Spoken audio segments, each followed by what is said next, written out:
परिचय। नमस्कार बच्चों, क्या तुम मुझे जानते हो? हाँ, मैं 1 रुपए का सिक्का हूं। जब आप बाजार जाते हैं, आप फल, सब्जी और दूसरी पसंदीदा चीजें खरीदने के लिए मुझे खर्च करते हैं। आइए मुद्रा के बारे में जानें। आओ सीखें। रुपए और पैसों का विनिमय करना। रुपए और पैसों को जोड़ना और घटाना। वस्तुओं के एकल और गुणज मूल्य का निर्धारण करना। कुल मूल्य का निर्धारण करना।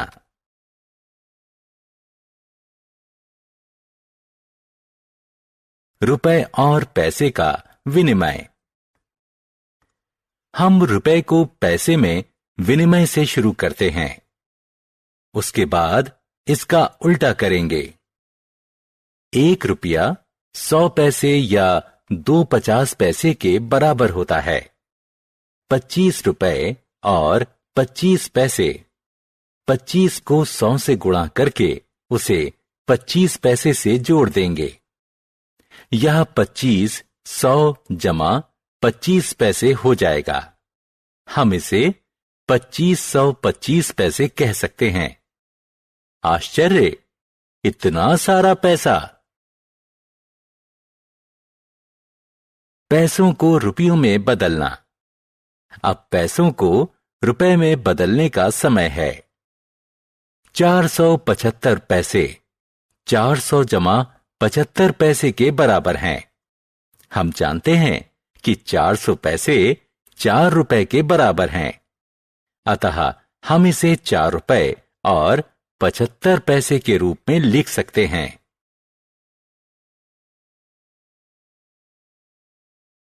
रुपए और पैसे जोड़ना। आइए रुपयों और पैसों का जोड़ सीखें। 15 रुपए 50 पैसे को 2 रुपए 25 पैसे से जोड़ें। दोनों राशियों को अलग अलग स्तंभ में लिख लें। पहले पैसे वाले स्तंभ के अंक जोड़ लें। 50 पैसे जमा 25 पैसे का योग हुआ 75 पैसे। अब रुपए वाले स्तंभ को जोड़ लें। 15 जमा 2 हुआ 17।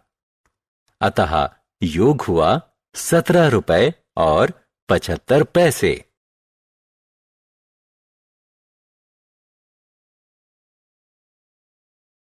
रुपए और पैसे का साधारण घटाव। रुपए और पैसे का घटाव सरल है। 50 रुपए 75 पैसे में से 1 रुपया 50 पैसे घटाएं। हम पहले पैसे वाले स्तंभ के अंकों को घटाएंगे, फिर रुपए वाले स्तंभ के अंकों को। अतः उत्तर होगा 49 रुपए और 25 पैसे। गुणज मूल्य। आइए सुने कि ये लड़कियां क्या बात कर रही हैं। मेरी मां ने ये 2 गुड़ियां खरीदी, एक मेरे लिए और एक मेरी बहन के लिए। गुड़िया का एकल मूल्य 100 रुपए था। क्या आप एकल मूल्य का मतलब समझते हैं? एकल मूल्य एक वस्तु का मूल्य होता है।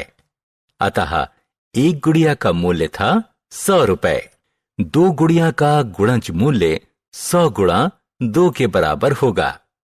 गुड़ियाओं का गुणज मूल्य होगा 200 रुपए।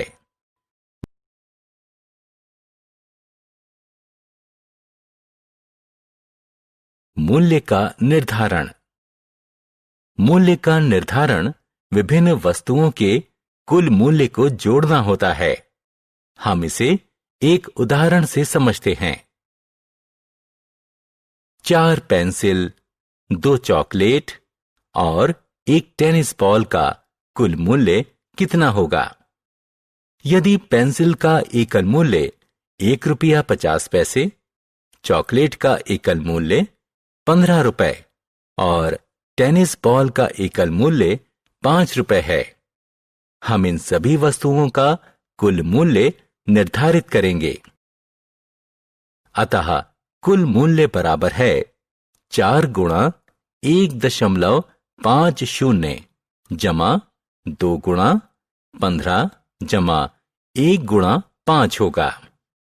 यह 6 जमा 30 जमा 5 के बराबर होगा, जिसका योग 41 रुपए होगा। हमने क्या चर्चा की? 1 रुपया 100 पैसों के बराबर होता है। एक वस्तु के मूल्य को एकल मूल्य कहते हैं। गुणज मूल्य की गणना एकल मूल्य को वस्तुओं की संख्या से गुणा करा के करते हैं। मूल्य निर्धारण विभिन्न वस्तुओं के मूल्य को जोड़ना है।